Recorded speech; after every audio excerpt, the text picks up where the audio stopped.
Ask me how I did it, I'm telling them grace. Ask me how I'm living, I'm telling them great.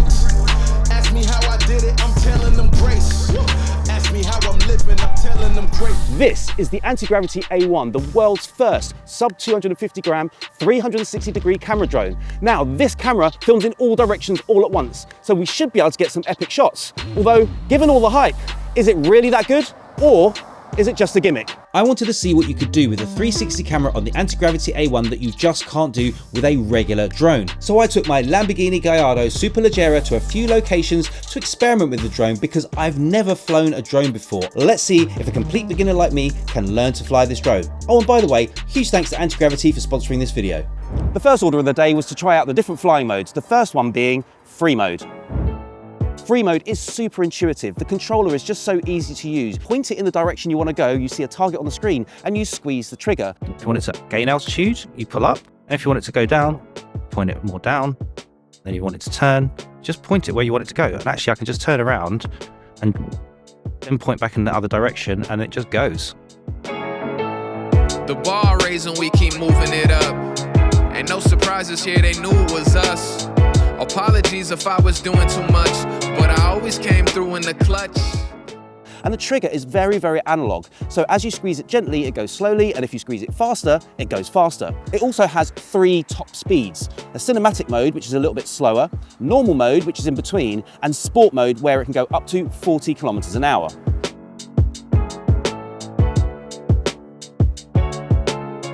One of the things you have to know is that this flies primarily as a first-person view drone. And what that also means in the UK, you've got to have an observer. What if I want to fly it and I don't have an observer? I can't fly it without the goggles. Well, turns out that you actually can. In FPV mode, even though you'd imagine first-person view, look through the goggles, yes, it does work that way, but you can actually fly it without the goggles by just using line of sight.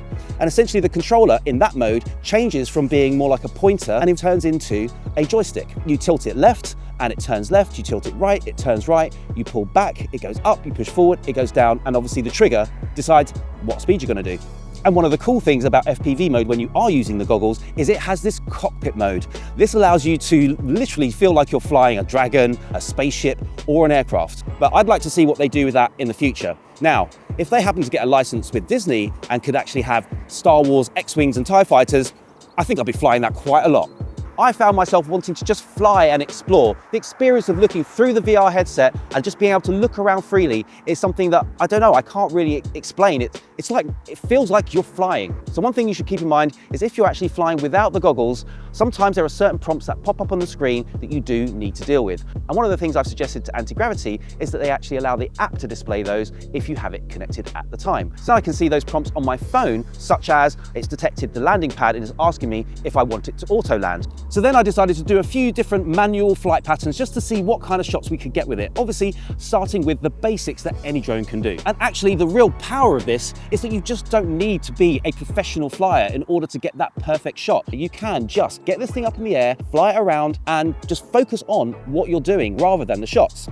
I write these songs in a dark room, the candle will flicker. I stay practicing heavy for when the game's on the line. It's like over and over, I run the plays in my mind. Of course, that means that afterwards you then have to sit down and reframe them. You also have the power of choosing the shots that you want. What you can do is literally use your head as the camera, and then that translates into keyframes that use that shot exactly as it is. And this can be made even easier if while you're filming you take advantage of Deep Track, which keeps your subject in view at all times. In addition to that, there are a number of automated pre-programmed flight paths which also track your subject. And another super powerful feature is where you can pre-program your own flight paths, where you just press a button to set a waypoint, move to the next position, press the button again and keep going, and it shows you the flight path in augmented reality floating in midair. So while you're flying through it, you can see exactly where the drone's going to go. Both the desktop app and the smartphone app are really, really easy to use. You don't have to have a computer in order to edit the shots on this. You can just use the smartphone or your tablet. However, I think it's much easier to work with the desktop application, the Antigravity Studio. And if you've used any of the Insta360 products before, you'll be very, very familiar with how it works. And I noticed a feature that I had never noticed before, and that is it's got its own built-in editor, which you can actually edit directly from the original 360 footage. So you can assemble your clips into a sequence that looks epic, including using some of their really fancy transitions. And if you happen to be a professional editor and you use Premiere Pro, it actually has a plugin that allows you to edit inside Premiere Pro itself. I happen to use DaVinci Resolve, and I'm actually quite happy using the studio to create my shots and then export them and then edit them together in my actual video. Next, we had to get this car out on the road and get this up in the air so we can get some awesome driving shots.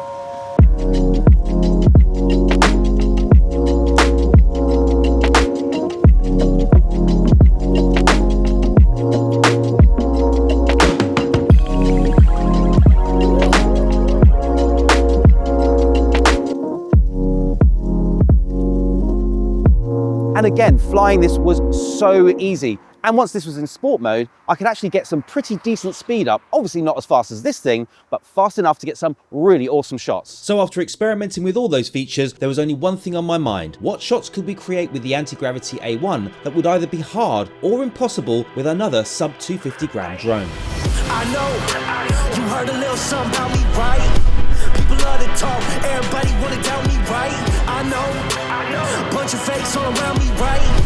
They clowning like, I ain't hear what it sounded like. I know, these fools hating on the low, smiling all in my face, stab me in the back though. I know, that's what I got a gun for. Bullets shooting real fast, bodies down real slow. I know, I'm outside on the road, money coming in fast, make sure I get more. I know, working all day long. And creating shots like these, for me, is the magic of the Antigravity A1, because the actual physical world flying that was happening during those shots was so simple that even a beginner like me can actually do them. The results far exceeding my basic abilities as a complete drone noob. Honestly, I think this thing is absolutely awesome, and I'm not just saying that because they're sponsoring this video. I've had so much fun flying this and filming with it, and some of the shots were so cool. So in conclusion, is this a drone that you could just pick up and fly as a complete beginner? Absolutely yes, as long as you satisfy the requirements for flying drones in your region. Could you do something awesome with this if you were a pro? Absolutely. A lot of what you'll do when you're flying this drone will reduce the post-production overheads, but what you will be able to do is get some shots that no other drone can get, and those shots are epic. So you might be wondering, how much does this actually cost? Well, it's going to vary from region to region, and I've left a link in the description and the pinned comment that you can go and check out and find out how much it is for you in your area and in your currency, as well as the different bundles that are available. And if you're thinking about buying one of these yourself, please do use the link in the description, because that will really support the channel. Before you go there, make sure you like and subscribe, and of course, when you come back, make sure you check out some more of our videos like this one here.